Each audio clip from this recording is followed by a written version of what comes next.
ஆண்டவரும் உலக இரட்சகருமாகிய இயேசு கிறிஸ்துவின் இனிய நாமத்தில் யாவருக்கும் என் அன்பின் வாழ்த்துக்கள்.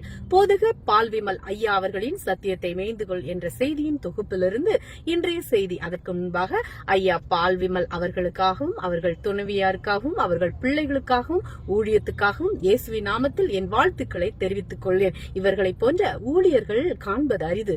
அவருக்காகவும் அவருடைய ஊழியங்களுக்காகவும் ஜெபிப்போம். அதற்குரிய ஆசீர்வாதங்களை நாம் பெற்றுக்கொள்வோம். சத்தியத்தை மேய்ந்துகொள் சங்கீதம் 37:3.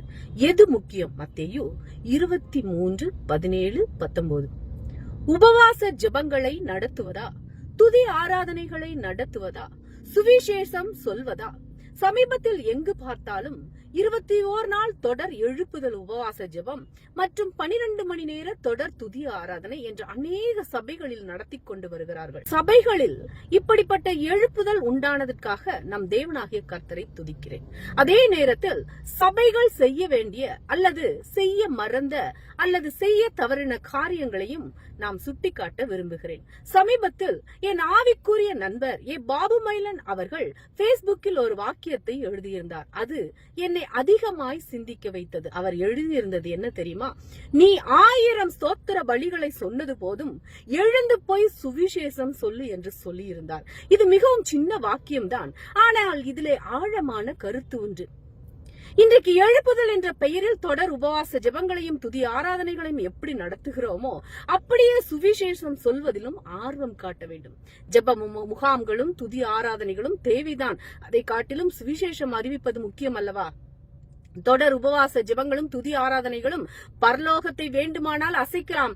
ஆனால் சுவிசேஷம் என்பது தேசத்தை அசைக்கும். எழுப்புதல் என்பது 10,000 பேர் ஒரு இடத்தில் கூடி ஜெபிப்பதிலும் இல்லை, ஆராதிப்பதிலும் இல்லை. அதே 10,000 பேர் போய் சுவிசேஷம் அறிவிப்பதில் தான் தேசத்தில் எழுப்புதல் இருக்கிறது.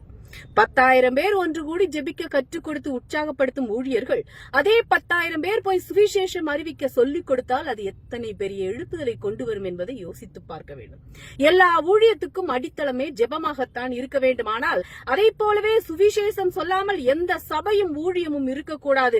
சபை நடத்துவதற்கு ஜெபங்களையும் ஆராதனைகளை நடத்துவதற்கும் அழைப்பு தேவை. ஆனால் சுவிசேஷம் சொல்வதற்கு அழைப்பு தேவையில்லை. அது ஒவ்வொருவர் மீதும் விழுந்த கடமையாயிருக்கிறது. சுவிசேஷத்தை நான் பிரசங்கியாதிருந்தால் எனக்கு ஐயோ என்று பவுல் சொல்லி இருக்கிறாரே 1 கொரிந்தியர் 9:16. அதை போலவே ஆராதனை தான் முக்கியமானது என்றால் துதியின் மத்தியில் வாசமாயிருந்த நம் ஆண்டவராகிய இயேசு கிறிஸ்து இந்த உலகத்தில் வந்திருக்க வேண்டிய அவசியம் இல்லையே. அவர் அங்கேயே இருந்திருப்பாரே. ஆதி அப்போஸ்தலர்கள் யாரும் இப்படி 1000 பேர்களோ 2000 பேர்களோ ஒன்று கூடி ஜெப முகாம்களையோ துதி ஆராதனைகளையோ நடத்தினதாக வேதத்தில் எங்கும் சொல்லப்படவில்லை.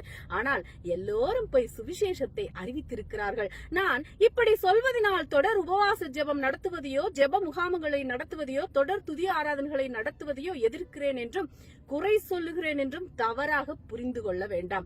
நானும் வருடத்துக்கு ஒரு முறை 21 நாள் தொடர் உபவாச ஜெபத்தை நடத்துகிறேன். வருடத்துக்கு 2 முறை 3 நாள் ஜெப முகாமை நடத்துகிறேன். ஒவ்வொரு 2ஆம் சனிக்கிழமையிலும் விடுதலை உபவாச ஜெபத்தையும் ஒவ்வொரு வெள்ளிக்கிழமையும் உபவாச ஜெபத்தையும் நடத்தி கொண்டுதான் வருகிறேன்.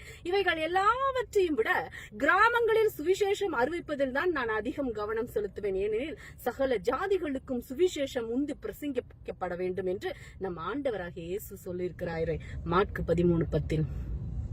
மேலும் அவர் தம்முடைய சீஷர்களை நோக்கி, அறுப்பு மிகுதி வேலையாட்களே கொஞ்சம், அதனால் அறுப்புக்கு எஜமான் தமது அறுப்புக்கு வேலையாட்களை அனுப்பும்படி அவரை வேண்டிக் கொள்ளுங்கள். மத்தேயு 9:37-38, யோவான் 4:35 சொன்னதுமன்றி நீங்கள் உலகம் எங்கு போய் சர்வ சிருஷ்டிக்கும் சுவிசேஷத்தை பிரசங்கியுங்கள் என்று கட்டளையும் கொடுத்து அவர்களை அனுப்பினார். மாற்கு 16:15.